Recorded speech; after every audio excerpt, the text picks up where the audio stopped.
ஞாபகம் வந்து அவங்களுடைய ப்ரேயர்ஸ் தான். ஏன்னா எல்லா எல்லா பசங்களுக்கும், மருமகனுக்கும், பேரப்பிள்ளைங்களுடைய இப்போ பிள்ளைங்களுக்கும் எல்லாருக்கும் வரிசையாக காலையிலேருந்து ஒருத்தரை கூட மிஸ் பண்ணாமல் எல்லாத்துக்காகவும் அவங்க ப்ரேயர் பண்ணுவாங்க.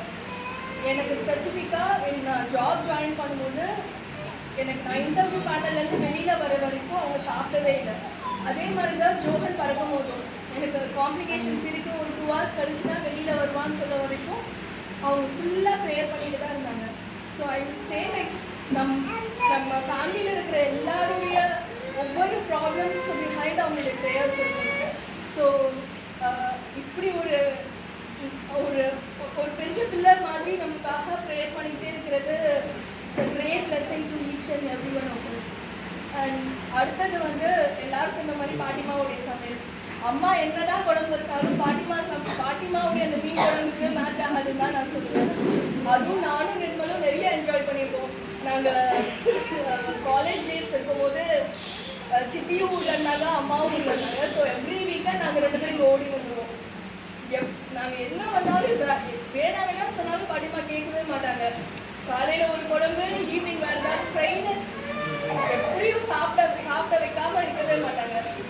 அந்த மாதிரி எல்லாரும் சொன்ன மாதிரி அந்த தோஸ் டேஸ் லைக் வெயிட் பண்ணிட்டே இருப்போம் நாங்கள், எப்படா ஏப்ரல் மே வரும்னு சொல்லிட்டு. அந்த தாத்தா அந்த மாதிரி கொஞ்சம் ஸ்ட்ரிக்டாக இருந்தாலும் பாட்டிமா நாங்கள்லாம் தூங்குறாங்க, எல்லாரும் ஒழுங்கா தூங்கிட்டோமான்னு வந்து பார்ப்பாங்க. நாங்கள் கதை தான் பேசிகிட்டு இருப்போம், அவங்களுக்கு தெரியும். இருந்தாலும் ஃபேன் போட்டிருக்கோமா, நல்லா பெட்ஷீட் மூடிருக்கோமான்னு பார்ப்பாங்க. எல்லாம் கொசு கடிக்கும் அப்படின்னு சொல்லிட்டு.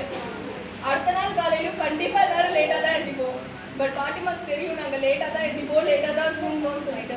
ஸோ அப்போதுலேருந்து இப்போ வரைக்கும் இப்போ என்னுடைய பையனுக்கும் அவன் அப்படி தான் லைக் எப்போ கேட்டாலும் கெட்சி பாட்டிமா வீட்டுக்கு போகணும் அப்படின்னு தான் சொல்லுவான். அவன் அம்மா எங்கள் அம்மா கிட்ட சொல்கிறத விட அவனுக்கு அவ்வளோ அன்பாக பேசுவாங்க. அந்த சின்ன ராஜான்னு அவங்க சொல்லுவாங்க. அது எப்போ கேட்டாலும் அதுதான் சொல்லுவான், பாட்டிமா அப்படி கூப்பிடுவாங்கன்னு. எனக்கு மட்டும் இல்லை, மைக்கேலுக்கும் லைக் கிராண்ட் சில்ட்ரனுக்கு மட்டும் இல்லை, இவங்களுக்கு அவங்க பாட்டிமா தாத்தாலாம் சின்ன வயசுல இருந்துட்டாங்க.